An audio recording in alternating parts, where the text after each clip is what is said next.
Hey editor, you look tired. Are you okay? Oh, sorry. I've just got done watching 6 seasons of Friday Night Dinner. Let's get into the review, huh? Yeah, let's do that.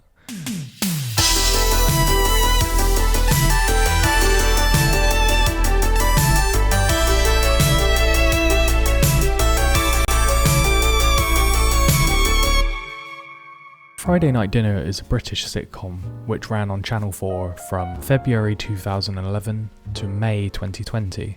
It's 36 episodes and 6 seasons, or series as some people say. I felt it was an enjoyable series, and I've recently been watching it every night when I'm eating dinner and I watch a few episodes, and it's become a little bit of a tradition. Now what's weird about this show is I wouldn't say I love it. It's more of like a comfort show or just something that I just stick on in the background while I'm eating. When you compare it to shows like The Inbetweeners, I would say that the comedy and the writing is definitely not as high of a level as it is in The Inbetweeners, and it's really easy to make that comparison to The Inbetweeners because the actor Simon Bird, he plays Will in The Inbetweeners and he plays, I believe, Adam in this show, so it is very easy to make that comparison. But even with that said, I think this is a good show and it's quite a nice comfort show to watch while you're eating, something on in the background, and I think there's something within the familiar setting of the show. Every episode they're at their house, they're eating dinner, it's that same kind of routine, and there is some type of comfort or coziness to that in a show. There are parts in some episodes where they still have that formula, but they stray away a little bit from that, and that is refreshing and interesting. Now I'm going to talk about my favourite and least favourite episode, and then I'm going to get into what I thought of some of the characters. So my least favourite episode was, I believe, the first episode of season 5, I want to say. It was when Jim is dating this woman who has this really annoying laugh, and some of the jokes were just like annoying or noisy just for the sake of being noisy or annoying, and I had to stop watching the episode like part way through because I got so sick of it, and I just wanted to rage quit the show at that point. I continued watching the episode just to get through it and then watched the episode after it, and it ends on a really weird joke which I definitely didn't see coming, and it took me by surprise, and that was kind of funny, but it was just really weird and out of place. Now my favourite episode, and you could say and count this as 2 episodes, is the episode with Mr. Morris. Their grandma or gran, she gets this partner who's this like really stuck up guy, and he believes that everybody's in the wrong but him, and I feel in life we've all met people like that, people who are like really awkward or like really stuck up and never admit they're wrong and stuff like that. And seeing his performance and how he's acting, I generally found it really funny. And there is another episode later on in the season where he is also in it, and both these episodes with him I found really entertaining.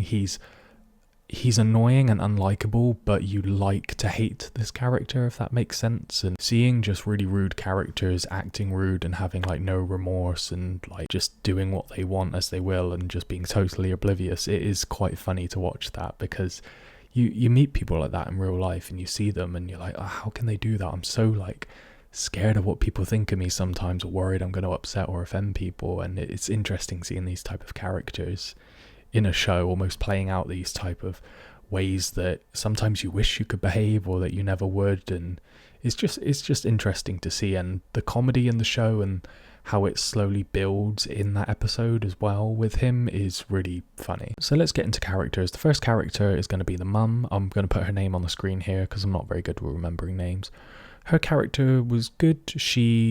I wouldn't say is very complex of a character. She seems to kind of be the middle ground of a lot of the men in her life. Her sons and her husband are a bit chaotic and a bit strange sometimes, and she seems to be like the only sane one who's like down to earth.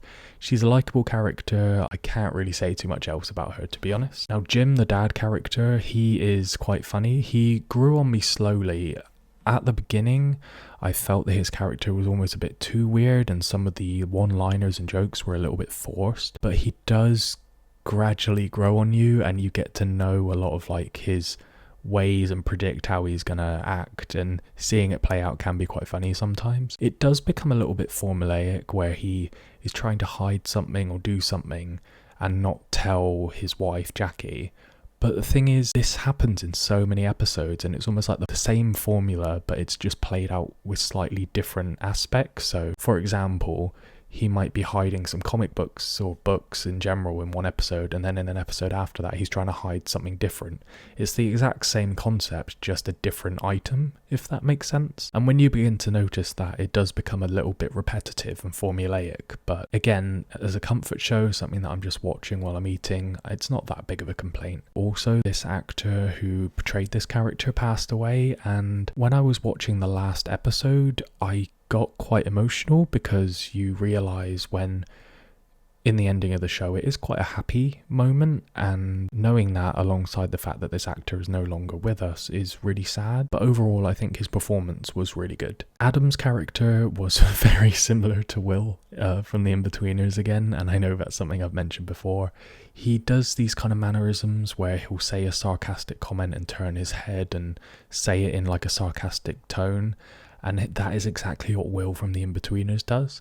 The only difference I would say in his character here, he's a little bit more confident than Will. He has this really good camaraderie with his brother in the show, where they're constantly playing pranks on each other and like putting salt in each other's waters when they're not looking, and these pranks like slowly amp up a little bit as the show goes on. And that was really enjoyable actually, because I had a younger sibling growing up, and we would constantly try and annoy each other and try and get back at each other and stuff like that. So I understand exactly what that feeling is like. But again, his character, not too much complexity to him, but he was okay. The brother, Johnny, was also a good character. Again, not too much complexity. I'd say he's a lot more energetic in his kind of performance than Adam's character. I definitely say he brings a lot more energy to his performance, and I would say out of the two brothers, he's a lot more likable. But again, as these two brothers, it's just them kind of having a go at each other and messing around and playing pranks and stuff, and although they're different people, they are somewhat similar characters. I say that he's maybe a little bit more confident than Adam. Next up will be Jim and Wilson, not forgetting Wilson.